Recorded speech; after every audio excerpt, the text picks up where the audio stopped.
નમસ્કાર વિદ્યાર્થી મિત્રો, આપ સૌનું સ્વાગત છે. વિદ્યાર્થી મિત્રો, આપણે નિયમિત રીતે ટીવીના માધ્યમથી મળીને જ્ઞાન સેતુ પુસ્તિકા અને એની સમજ સરસ રીતે આપણે મેળવી રહ્યા છીએ. તમે જ્ઞાન સેતુમાં આપવામાં આવેલ પ્રશ્નો અને વાસ્તવમાં તો એ ભાષાની જુદી જુદી પ્રવૃત્તિઓ સરસ રીતે કરો છો. અહીંથી જે માર્ગદર્શન આપવામાં આવે છે એ બરાબર સમજીને સાંભળીને એને અનુસરો છો. જરૂર પડે તમારા વાલી અને ક્યારેક શિક્ષકનું પણ માર્ગદર્શન મેળવો છો. આપણે જ્ઞાન સેતુ દ્વારા ગત વર્ષ એટલે કે ધોરણ 7માં જે ગુજરાતીના પાઠ્યપુસ્તકમાં જે કંઈ આપણે ભણ્યા છીએ, વાસ્તવમાં તો આપણે ભાષા શીખ્યા છીએ એ, અને આ વર્ષે એટલે કે હવે ધોરણ 8માં જ્યારે આપણે આવી ચૂક્યા છીએ ત્યારે જે કંઈ શીખવાના છીએ, ભાષાની જે વિવિધ પ્રવૃત્તિઓ આપણે કરવાના છીએ, ભાષા જે રીતે શીખવાના છીએ, સમજવાના છીએ, એને સેતુ બને એ પ્રકારની પ્રવૃત્તિ આપણે આ છેલ્લા કેટલાક સમયથી રસપૂર્વક કરી રહ્યા છીએ. તમે એક કદમ, બીજું કદમ, ત્રીજું કદમ એમ કદમ માંડતા માંડતા આજે છેક 20મા કદમ સુધી પહોંચ્યા છો. એ વાતનો આનંદ છે. 20મું કદમ પણ મજાનું કદમ છે અને એ કદમ પણ ગત વર્ષે તમે પાઠ્યપુસ્તકમાં એક સરસ મજાનો જે એકમ ભણ્યા હતા, સુભાષિતો, એને લગતા જેવા પ્રશ્નો છે, સાથે સાથે ભાષાને લગતી સરસ મજાની પ્રવૃત્તિઓ છે. તો મને લાગે છે કે તમે ગત વર્ષનું પાઠ્યપુસ્તક લઈ લીધું હશે, તમારા હાથમાં જ્ઞાન સેતુ પુસ્તિકા પણ હશે અને કલમ તો હશે જ. તો શરૂ કરીએ કદમ 20ની પ્રવૃત્તિઓ. પ્રશ્ન 1. નીચેનું ચિત્ર જુઓ અને ચિત્ર આધારે 10 વાક્યો લખો. વિદ્યાર્થી મિત્રો, અહીં તમારી સમક્ષ એક ચિત્ર આપવામાં આવ્યું છે. એ ચિત્ર તમારે બરાબર જોવાનું છે, એનું અવલોકન કરવાનું છે અને અવલોકન કર્યા પછી તમારે એને વિશે નીચે આપેલી જગ્યામાં 10 વાક્યો લખવાના છે.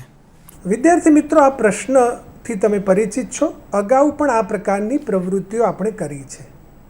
ચિત્રને બરાબર જોવાનું છે, એનું અવલોકન કરવાનું છે, એને વાંચવાનું છે. ચિત્રને વાંચવું એ પણ એક કળા છે અને પછી તમારે તમારી મૌલિક ભાષામાં લખવાનું છે. તો આ પ્રવૃત્તિ ઘણી જ મજાની છે, રસની છે, આનંદની છે. જરૂર કરજો. અને હવે આપણે જોઈએ બીજો પ્રશ્ન સ્ક્રીન પર. પ્રશ્ન 2. એકમ આધારે અધૂરી પંક્તિઓ પૂર્ણ કરો. અહીં તમારી સમક્ષ 2 પેટા પ્રશ્નો આપવામાં આવ્યા છે અને એમાં કાવ્યની પંક્તિઓ છે પણ એ અધૂરી છે. એટલે વચ્ચેનો જે ભાગ છે એમાં જે શબ્દો, પંક્તિનો જે ભાગ ચૂકાઈ ગયો છે અથવા તો આપવામાં આવ્યો નથી, એને તમારે લખવાનું છે, સરસ રીતે લખવાનું છે. અને એ માટે તમારે ગત વર્ષનો જે એકમ હતો, ધોરણ 7નો એકમ સુભાષિતોને યાદ કરવાનો છે. તરત બધું યાદ ન આવે તો તમારે પાઠ્યપુસ્તકનો ઉપયોગ કરીને એ એકમને જોવાનો છે. એમાં આપેલા સુભાષિતોનું સરસ રીતે વાંચન કરવાનું છે, એટલે કે પઠન કરવાનું છે. એ પછી આપણે અહીંયા લખવાનું છે. તો અહીં જે પહેલો પેટા પ્રશ્ન છે એમાં મંજિલ હો જેનું અને છેલ્લે દાતા નહીં જુએ, તો વાસ્તવમાં એ પંક્તિ આ રીતે છે. તો એ પંક્તિઓ તમારે શોધીને યોગ્ય રીતે લખવાની છે. એ જ રીતે જે બીજો પેટા પ્રશ્ન છે, ફળો આવે એ પછી સુભાષિતનો ભાગ આપવામાં આવ્યો નથી અને છેલ્લે બતાવે છે એ રીતે પંક્તિનો છેડો આપવામાં આવ્યો છે. તો વચ્ચેનો ભાગ તમારે યાદ કરીને વાંચી લઈને સરસ રીતે લખવાનો છે, સરસ અક્ષરે લખવાનો. વિદ્યાર્થી મિત્રો, સરસ મજાની પ્રવૃત્તિ આપણે શરૂ કરી છે. મૂળ તો તમને એ ખ્યાલ આવવો જોઈએ કે સુભાષિતો એ શબ્દ જ કેટલો મજાનો છે. સારી રીતે બોલાયેલું જે કંઈ છે એને સુભાષિત કહેવાય, સૂક્તિ પણ કહેવાય, સુવિચાર પણ કહેવાય. અને ગત વર્ષે આપણે કેટલાક કવિઓ દ્વારા લખાયેલા મુક્તકોને માણ્યા હતા. ક્યારેક ક્યાંક કાવ્યની પંક્તિ હતી, પણ કામ તો શાનું કરતી હતી? સૂક્તિનું. સારી રીતે કશુંક જે બોલાયેલું છે એને આપણે સૂક્તિ કહીએ છીએ. તો ગત વર્ષે જે ભણ્યા એ તો ખરું જ, એ સિવાય તમે બીજે પણ અનેકવાર આ પ્રકારના સુવિચારો સાંભળ્યા હશે, વાંચ્યા હશે અને તમે ક્યારેક પોતે પણ એ સુવિચારોનો બોલીને ક્યાંક ઉલ્લેખ પણ કરતા જ હશો. તો હવે પછીનો પ્રશ્ન છે એ પણ એકમ આધારિત પ્રશ્ન છે, તો એ પણ જોઈ લઈએ. પ્રશ્ન 3, નીચેનો ભાવ દર્શાવતી પંક્તિઓ એકમમાંથી શોધીને લખો.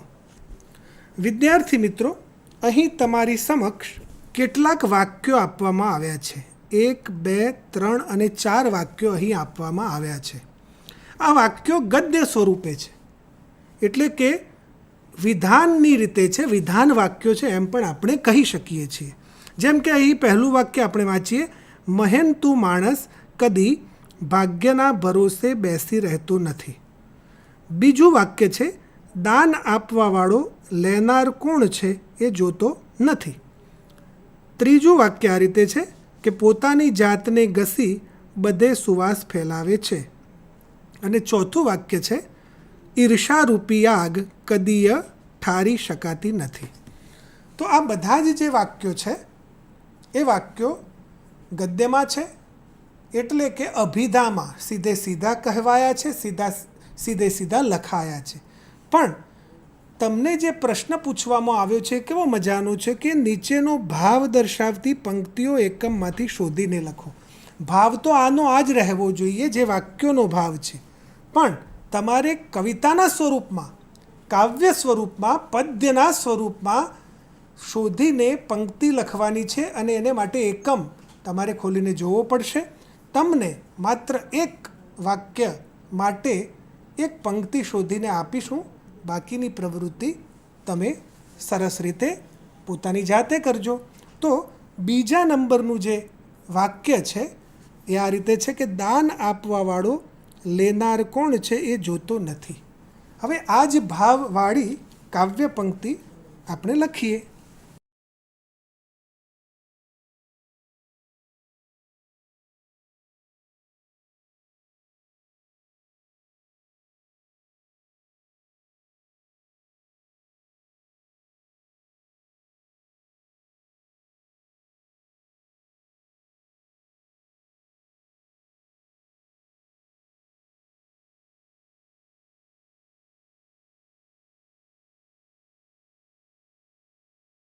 તો આપણે પંક્તિ લખી છે, યાચકની જાતને કદી દાતા નહીં જુએ. યાદ આવ્યું તમને? ધ્યેય એ રસ્તા નહીં જુએ, ઉદ્યમી હો હસ્તની રેખા નહીં જુએ. દાનેશ્વરીનું કામ છે ખૈરાત વહેંચવી, દાનેશ્વરીનું કામ છે ખૈરાત વહેંચવી, યાચકની જાતને કદી દાતા નહીં જુએ. તો તમે જોઈ શકો છો કે કેવી મજા પડે છે. આ ગદ્ય સ્વરૂપ છે, એ જ ભાવ અહીં પદ્ય સ્વરૂપમાં છે, તો એની નજાકત કેટલી સરસ બને છે અને આપણને ગમે છે અને તરત યાદ રહી જાય છે. વાક્ય એવું બને કે આપણે ભૂલી જઈએ, પણ કાવ્યની પંક્તિ ભૂલાતી નથી, કંઠસ્થ થઈ જતી હોય છે. તો આ સરસ મજાનો પ્રશ્ન, બાકીના જે મુદ્દા છે એ તમે સરસ રીતે પૂર્ણ કરજો. તો વિદ્યાર્થી મિત્રો, તમે અહીંથી જે પ્રવૃત્તિ કરાવવામાં આવે છે એ સરસ રીતે કરો છો, પણ એક વાત પાછી મારે કહેવાની તો છે જ કે અત્યારે તમારે તમારી આ જ્ઞાન સેતુ પુસ્તિકામાં લખવાનું નથી. એને માટે તમને અલાયદો સમય આપવાનો છે, એટલે કે આ એપિસોડ પૂર્ણ થાય એ પછી નિરાતે તમારી અનુકૂળતાએ, તમારા અવકાશે તમારે એમાં લેખન કાર્ય કરવાનું છે. પણ હા, સમજી તો લેવું પડે. સમજી લઈશું તો આપણે એ પ્રવૃત્તિને યોગ્ય રીતે કરી શકીશું, એને યોગ્ય ન્યાય આપી શકીશું. હવે પછીનો પ્રશ્ન છે એ જરા વર્ણનાત્મક છે, એટલે કે તમારે એમાં એકમને આધારે એમાં માહિતીને લગતા પ્રશ્નો છે એ લખવાના છે. તો પ્રશ્ન 4ને પણ જરા સમજી લઈએ. પ્રશ્ન 4, પ્રશ્નોના ઉત્તર આપો. મેં કહ્યું એમ અહીં તમારી સમક્ષ 5 પ્રશ્નો આપવામાં આવ્યા છે. એ 5 પ્રશ્નો એકમ આધારિત છે અને એકમ હતો સુભાષિતો જે ગત વર્ષે આપણે માણ્યો હતો. માત્ર ભણ્યા હતા એમ હું નહીં કહું, પણ માણ્યા હતા એ એકમને આપણે માણ્યો હતો એમ આપણે કહીશું. તો એમાં જે 5 પ્રશ્નો છે એને માટે તમને જરૂરી જગ્યા પણ નીચે આપવામાં આવી છે. તો સરસ રીતે તમારે એ પ્રશ્નોના જવાબ લખવાના છે, પણ એને જરા સમજી તો લેવા જ જોઈએ. જેમ કે પહેલો પ્રશ્ન છે કે દાનવીર કેવા હોય છે? તો અહીં દાનવીરના લક્ષણો જે સુભાષિતમાં આપ્યા છે એ તમારે યાદ કરીને અહીંયા પંક્તિ સ્વરૂપે નથી લખવાના, વાક્ય સ્વરૂપે તમારે લખવાના છે. ઓછા શબ્દોમાં સારી રીતે કેવી રીતે લખી શકાય એ પણ એક કૌશલ્ય છે બાલ દોસ્તો, એટલે તમારે એ કૌશલ્ય કેળવવાનું છે. બીજો પ્રશ્ન છે શૂરવીરના લક્ષણો જણાવો. એટલે કે શૂરવીર કેવો હોય, લક્ષણ એટલે શૂરવીર કેવો હોય, એનામાં કયા ગુણો હોય, એ જ લક્ષણો, ગુણ કહો કે લક્ષણો કહો, તો એ પણ તમે સરસ રીતે લખી શકશો. એ પછીનો જે ત્રીજો પ્રશ્ન છે એમાં એવું પૂછવામાં આવ્યું છે કે સંતની સરખામણી કોની સાથે કરવામાં આવી છે, કેમ? અહીં એક જ પ્રશ્નમાં 2 પ્રશ્નો છે. આમ તો પહેલાં તો સરખામણી કોની સાથે કરવામાં આવી છે એ યાદ કરવું પડશે, અને શા કારણે?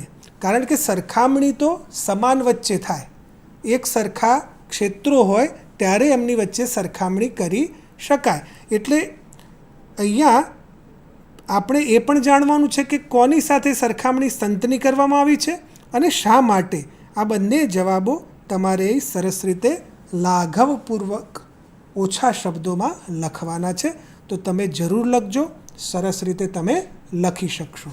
એ પછીનો જે પ્રશ્ન છે પ્રશ્ન 4, વૃક્ષની ડાળીઓ કેવી રીતે નમ્રતા બતાવે છે? આ બધું જ સુભાષિતમાં આપવામાં આવ્યું છે, પણ હા, પહેલાં સુભાષિત વાંચી લઈશું, યાદ કરી લઈશું, એ પછી આપણે જવાબ લખીશું. અને છેલ્લો જે પ્રશ્ન છે પ્રશ્ન 5, ઈર્ષા વિશે કવિ શું કહે છે? અહીં કવિનો જે મત છે ઈર્ષા વિશે, અસૂયા વિશે કવિ શું માને છે એ તમારે લખવાનું છે. તમે શું માનો છો એ નહીં, પણ કવિ શું કહી રહ્યા છે એ તમારે અહીં લખવાનું છે. તો આ સરસ રીતે લેખન કાર્ય કરજો. જરૂર પડે તમારા શિક્ષકની મદદ અવશ્ય લેજો. વિદ્યાર્થી મિત્રો, જે એકમની આપણે વાત કરી રહ્યા છીએ અને જે એકમને લગતી પ્રવૃત્તિઓ કરી રહ્યા છીએ એમાં એક વસ્તુ તમે નોંધી કે અહીંયા જે એકમ ગત વર્ષે ભણ્યા હતા એમાં સુભાષિતોની વાત હતી, અને સુભાષિત યાને કે સુવાક્ય અથવા તો સુક્તિ અથવા તો સુવિચાર ક્યાંક ને ક્યાંક આપણને સ્પર્શે છે. જેમ કે હું કહું, મોટપ મોટા નર્તણી આપો આપ કળાય, હાથીને ભલી ગંતડી ઢોલ કદી ન સુહાય.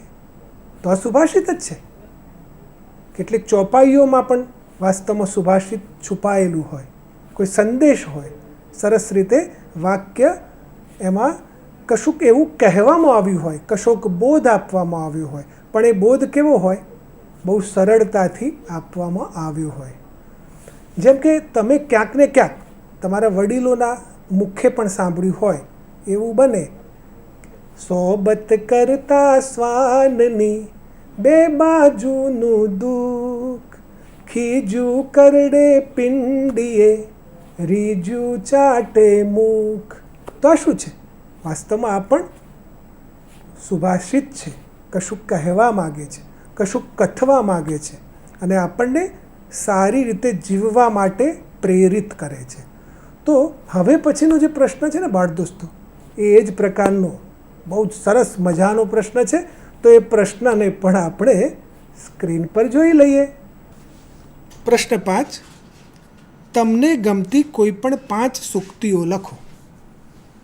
વિદ્યાર્થી મિત્રો, હમણાં મેં કહ્યું એમ અહીં તમારે તમને પોતાને પસંદ પડે એવી 5 સૂક્તિઓ શોધીને લખવાની છે. આ કામ જે તમારે કરવાનું છે એમાં પુસ્તકનો એટલે કે ગયા વર્ષના એકમનો આધાર લેવાનો નથી. તમારે મૌલિક રીતે તમે ક્યાંક વાંચી હોય, ક્યાંક સાંભળી હોય, ટીવી પર, રેડિયો પર, ક્યાંક ભીત પર લખાણ વાંચ્યું હોય, તો એ બધી જ જે તમારી સ્મૃતિમાં રહી હોય એ સૂક્તિઓ લખવાની છે. 5 જ સૂક્તિઓ લખવાની છે. જેમ કે આપણે વિદ્યા વિનયથી શોભે છે, આવું વાંચતા હોઈએ, વારંવાર લખતા પણ હોઈએ, તો એ એક સૂક્તિ જ છે. સારી રીતે બોલાયેલું એક વાક્ય છે.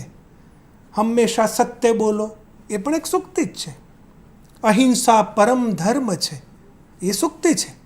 તો એક આપણે અહીંયા મને ગમતી સૂક્તિ હું લખું છું.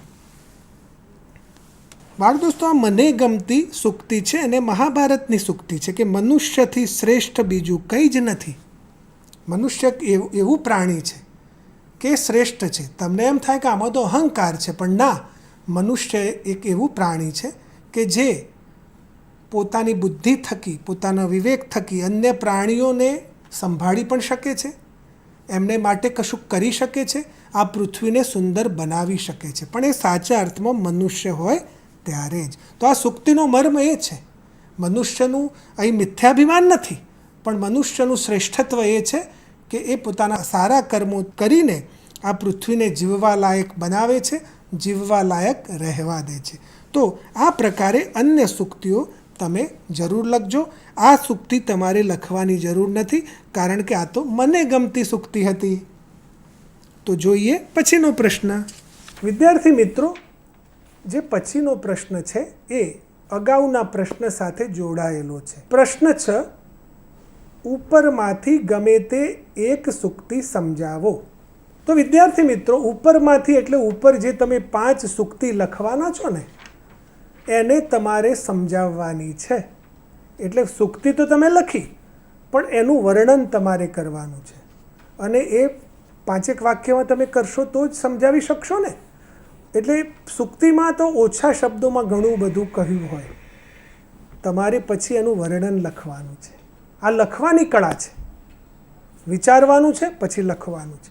જેમ કે મેં એમ લખ્યું કે મનુષ્યથી શ્રેષ્ઠ બીજું કંઈ નથી, તો હું એમ લખીશ કે ખરેખર આ સૂક્તિમાં મનુષ્યતાનો, માનવતાનો મહિમા કરવામાં આવ્યો છે. મનુષ્ય આ જગતમાં પોતાના ઉત્તમ કર્મો થકી, પોતાની શ્રેષ્ઠ બુદ્ધિ થકી ઉત્તમ કાર્યો કરે છે, ભલાઈના કાર્યો કરે છે.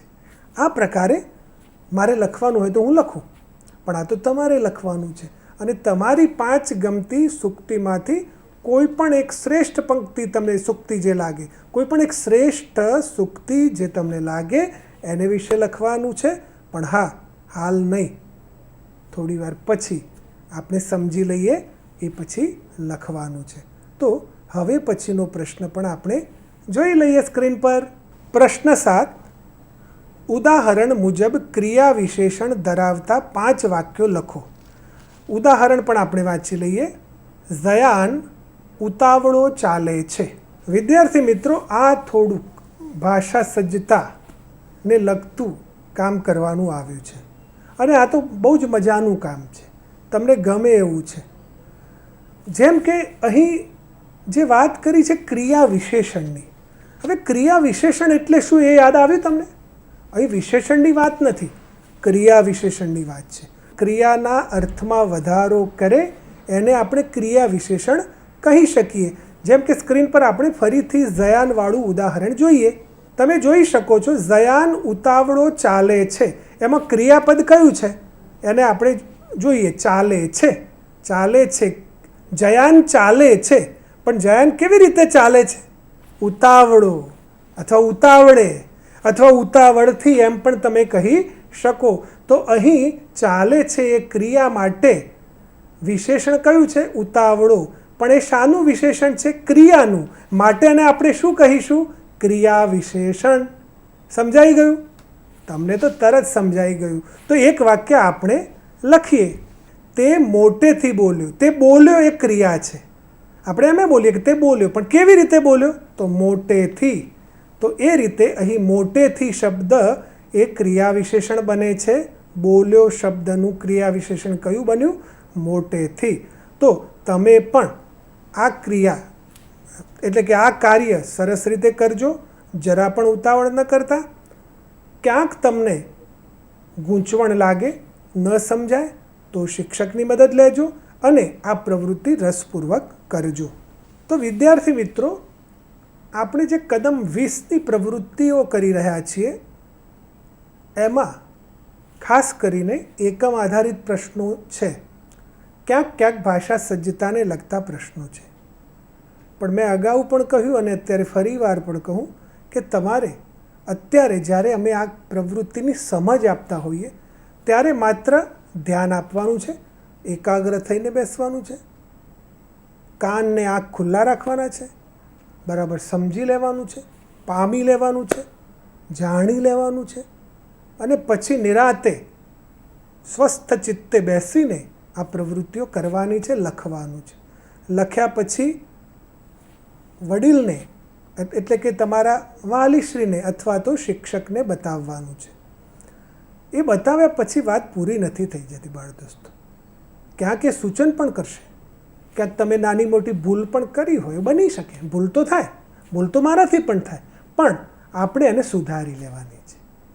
અને તમને એમ થાય કે ક્યાં સુધારી લેવું, એવું પણ બને કે અંદરને અંદર પણ સુધરી શકે અને એમ ન બને તો અન્ય એક નોંધ પોથીમાં તમે સરસ રીતે કરી શકો. વર્ણનાત્મક જે પ્રશ્નો છે એને માટે પણ તમને માર્ગદર્શન આપે એવું બને કે આમાં આમ લખ્યું એને બદલે આમ લખ્યું હોત તો કેવું. આ જ રીતે શીખાય છે બાળ દોસ્તો, તરત નહીં, સમજીને થોડુંક આપણે એનો મહાવરો કરીને આપણે કંઈ પણ શીખતા હોઈએ છીએ, કંઈ પણ જાણતા હોઈએ છીએ. તો હવે પછીનો જે અંતિમ પ્રશ્ન કદમ 20નો છે એ પણ જોઈ જ લેવો છે ને, તો જોઈએ કદમ 20નો અંતિમ પ્રશ્ન. પ્રશ્ન 8. આ એકમમાંથી જોડાક્ષરવાળા 5 શબ્દો લખો અને તેમને શબ્દકોશના ક્રમમાં ગોઠવો. વિદ્યાર્થી મિત્રો, શબ્દકોશનો ક્રમ અને કક્કાવારીનો ક્રમ, આ બંને ક્રમ વિશે આપણે પ્રારંભિક ધોરણોમાં શીખ્યા છીએ, ભણ્યા છીએ, જાણ્યું છે. તમે જાણો છો કે આપણે ક, ખ, ગ, ગ એમ બોલીએ, પણ શબ્દકોશ જ્યારે આપણે ખોલીએ, જેમ કે સાર્થ જોડણી કોશ હોય અથવા અન્ય કોઈ શબ્દકોશ હોય, તો એ શબ્દકોશમાં કઈ ભાત હોય છે, કેવી રીતે એમાં આપેલું હોય છે, એને વિશે આપણે છેક 4થા ધોરણથી શીખતા આવ્યા છીએ, સમજતા આવ્યા છીએ. તો શબ્દકોશનો ક્રમ હવે તમને આવડે જ છે. એનો મતલબ એ નથી કે એનો મહાવરો છોડી દેવો, કારણ કે મહાવરો છોડી દઈએ ને એટલે પછી બધું ભૂલાવા લાગે.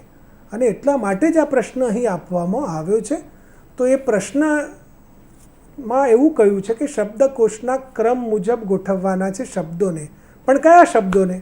તો સુભાષિતો જે એકમ હતો એ એકમમાંથી તમારે જોડાક્ષરવાળા શબ્દો શોધવાના છે અને લખવાના છે. 1-2 શબ્દો હું તમને લખાવું છું, સ્ક્રીન પર જોઈએ. એક શબ્દ છે હસ્ત,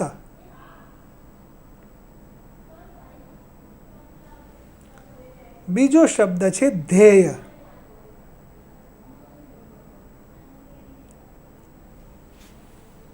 તો આ રીતે બીજા 3 શબ્દો, એટલે આ 2 શબ્દો મેં આપ્યા એ તમે રાખી શકો, ન રાખવા હોય તો ન રાખો. તમને એમ થાય કે ના અમે 5 શબ્દો અમારી રીતે શોધીશું, તો વાંધો નથી. પણ તમે બંને શબ્દોની વિશેષતા ચકાસી.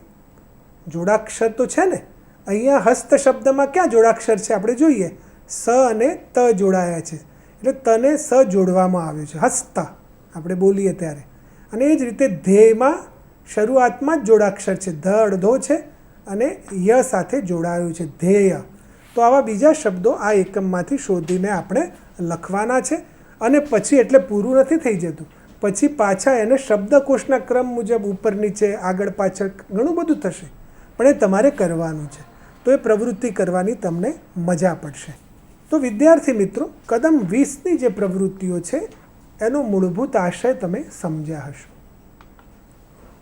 આ એકમ જે સુભાષિતો હતો, ગત વર્ષે જેને આપણે સરસ રીતે માણ્યો હતો, એમાં જે પ્રવૃત્તિ કરવાની થઈ હતી એ પ્રવૃત્તિ એ પ્રકારની હતી કે કશુંક ઓછા શબ્દોમાં જ્યારે કહેવાનું હોય તો આપણે કેવી રીતે કહેતા હોઈએ છીએ.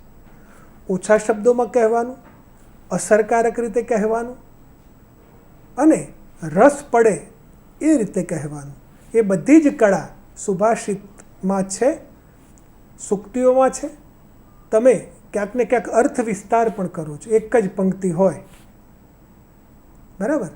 જેમ કે આપણે એમ કહીએ, થોડો વગડાનો શ્વાસ મારા શ્વાસમાં.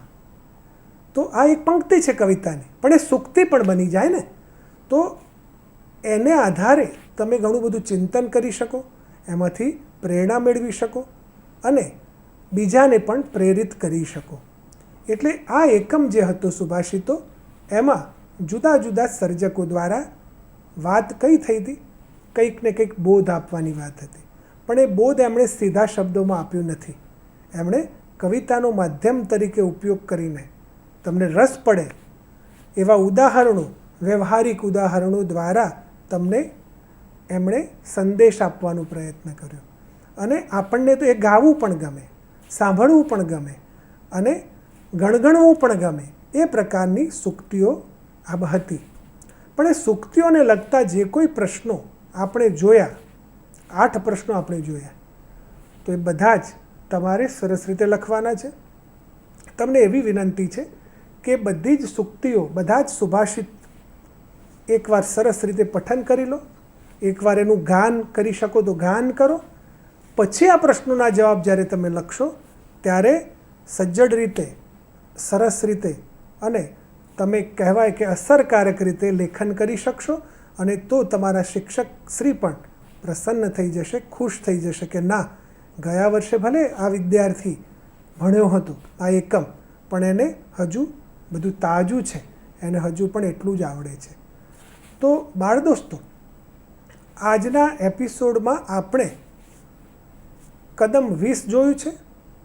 ધોરણ 8માં આપણે છીએ, પણ ધોરણ 7ના પાઠ્યપુસ્તકને યાદ કરીને આપણે સુભાષિતો એકમને લગતા પ્રશ્નો જોયા છે.